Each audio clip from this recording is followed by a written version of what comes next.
আজকে আমরা বানাতে চলেছি চিকেন কষা। তার জন্য গোটা জিরে, গোটা শুকনো লঙ্কা, আদা রসুন,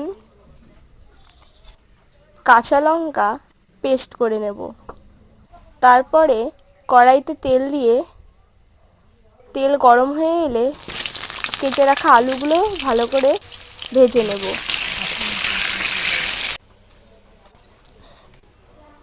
ভাজা হতে হতে আমরা মাংসটাকে ম্যারিনেট করে নেব।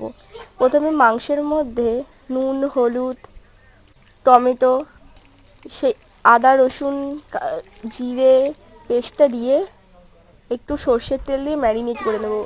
আলুগুলো ভেজে তুলে নিলাম। কড়াইতে তেল গরম হলে তেজপাতা, পেঁয়াজগুলো লাল লাল করে ভেজে নেব। তারপরে ম্যারিনেট করা মাংসটাকে দিয়ে ভালো করে হালকা আঁচে কষিয়ে নেব। ভালো করে কষিয়ে নেব। তারপরে কষানো হয়ে গেলে আলুগুলোকে দিয়ে দেব। দিয়ে আবার একটু কষিয়ে নেব হালকা করে। তারপরে জল দিয়ে দেব। জল দিয়ে